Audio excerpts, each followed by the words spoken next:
If you go by definition, burnout is a state of emotional, physical, and mental exhaustion caused due to prolonged stress. Now, medically speaking, it is quite literally a dip in cortisol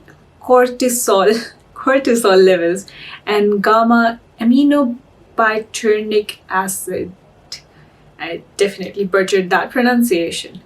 It basically makes your brain feel like it's under an attack, and your body feels this overwhelming sensation, fatigue, sometimes extreme insomnia, headaches, muscle tension, or stomach aches. And mentally, it feels like you're in this endless tunnel and there is no sign of light coming in from any direction. But there's a saying that if you don't allow your body to rest, it will choose a time for you, and you bet that won't be the most inconvenient time.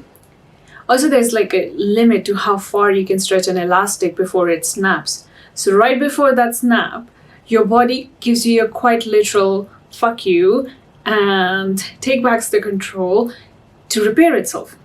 And that ain't pretty. Now, I won't talk about how to recognize that you're in the middle of a burnout, because probably A, that you already know that you're in the middle of a burnout, and B, there are thousands and thousands of videos of psychiatrists, doctors, people who study brain and other terminologies and labels and occupationalists talking about it in medical and psychiatric form. So I'm neither of those. I'm just a girl here, and this is your disclaimer that I am just talking about from my perspective, how it looks from me, so don't come after me. You are most welcome to show me a new perspective, but whether or not I take it, leave that up to me. Now, here's my take. So firstly, the first thing, burnout sucks. Especially after when you finally, I have a direction in life. I know what to do every day. I've figured it out. Whether this is about your career breakthrough or getting into a new relationship or any other big life change, even moving cities if not countries.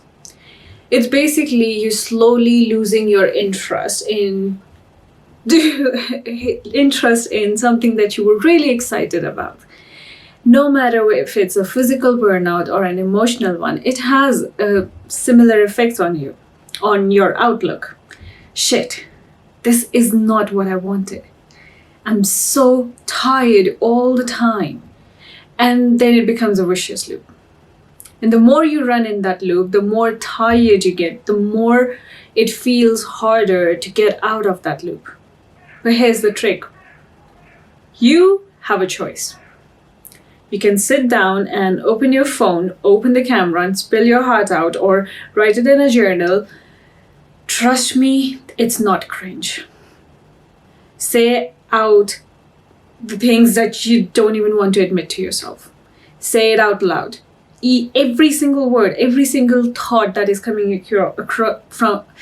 every single thought that's coming to your mind, whether or not it makes sense in here, just spill it out. Word vomit. Because guess what? You're not getting judged for it, because no one's gonna watch it. You can delete it right after, or if you're writing it down, you can burn the journal right after if you want to.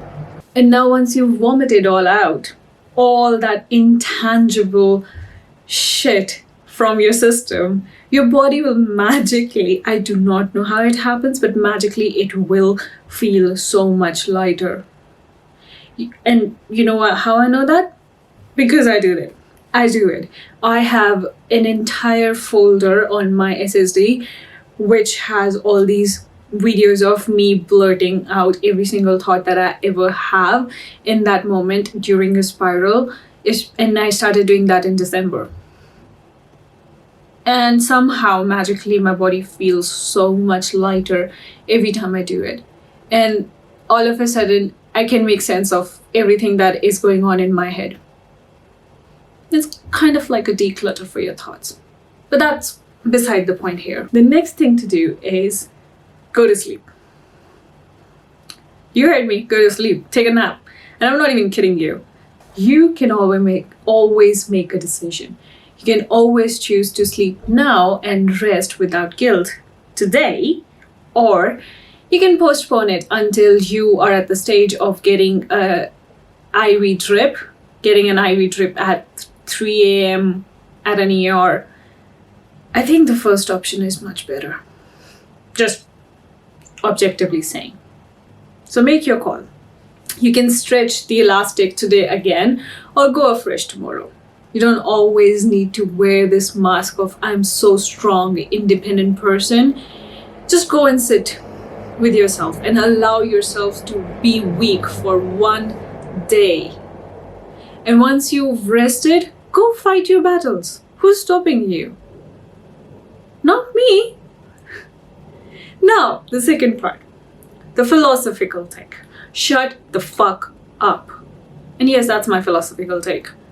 Who told you have to grind yourself into the depths of hell to prove yourself? Yes, life is tough sometimes, but neither you are running out of life nor it before its time, nor life is running from you. You've just created this, I need to achieve XYZ thing before I'm XYZ years old mindset, and it's fucking with your brain. And I'm guilty of that too. You're not built to be sitting in front of a metal box for 8 hours a day and then go home and do other duties. You are a silly little human who was meant to sit in a park and stare at the sky, read a little, think a little, rest a little more, and love even more with intention. So stop running. One day at a time, one decision at a time, one stop at a time. You silly little human. Until next time.